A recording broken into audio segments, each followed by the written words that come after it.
बेंगलोर के अस्पताल में मां का बलिदान।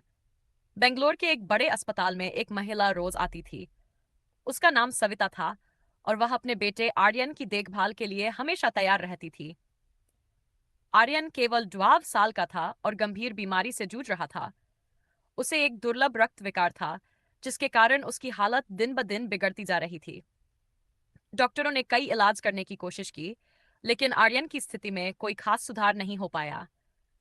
अब सविता का एकमात्र सहारा था उम्मीद और उसकी ममता। सविता और आर्यन का परिवार आर्थिक रूप से मजबूत नहीं था। सविता अपने पति की मौत के बाद अकेली ही घर की जिम्मेदारी संभाल रही थी। वह एक स्कूल में शिक्षिका थी, लेकिन उसकी तनख्वाह से अस्पताल के भारी भरकम बिलों का बोझ उठाना बहुत कठिन हो रहा था। फिर भी उसने हार नहीं मानी। वह अपने बेटे की जान बचाने के लिए हर संभव प्रयास कर रही थी। आर्यन को हर हफ्ते अस्पताल में भर्ती होना पड़ता था।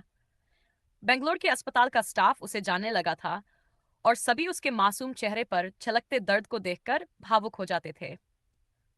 सविता अपने आंसुओं को छिपाकर मुस्कुराते हुए हर दिन अपने बेटे को ढांढस बंधाती रहती। वह खुद को कमजोर नहीं दिखाना चाहती थी, क्योंकि वह जानती थी कि अगर वह टूट जाएगी तो आर्यन की उम्मीद भी टूट जाएगी।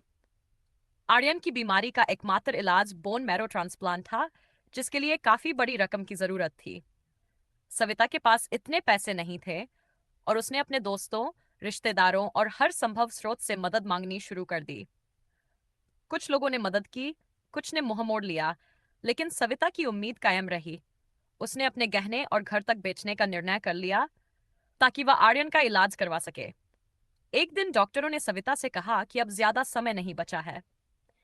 अगर जल्द ही ट्रांसप्लांट नहीं हुआ तो आर्यन की जान को खतरा हो सकता है।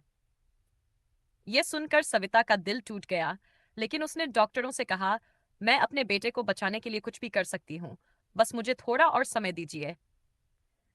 समय तेजी से बीत रहा था। सविता ने अपने गहने बेच दिए, दोस्तों से उधार लिया और कुछ पैसे जुटा लिए, लेकिन अभी भी इलाज के लिए पर्याप्त पैसे नहीं थे। तभी अस्पताल के एक वरिष्ठ डॉक्टर जो सविता के संघर्ष को देख रहे थे, ने अस्पताल प्रशासन से बात की। उन्होंने सुझाव दिया कि कुछ धनराशि अस्पताल की ओर से दी जाए ताकि ट्रांसप्लांट हो सके। अस्पताल ने डॉक्टर की बात मान ली और सविता को यह खबर दी गई कि इलाज जल्द शुरू किया जा सकता है। यह सुनकर सविता की आंखों में आंसू आ गए। वह भगवान का धन्यवाद करने लगी, लेकिन अभी भी एक चुनौती बाकी थी, बोन मैरो डोनर का मिलना। डॉक्टरों ने सविता का परीक्षण किया और पाया कि उसका बोन मैरो उसके बेटे के लिए उपयुक्त था। यह सुनते ही सविता ने बिना किसी संकोच के कहा, मैं अपना जीवन दे दूंगी अगर इससे मेरे बेटे की जान बच सके।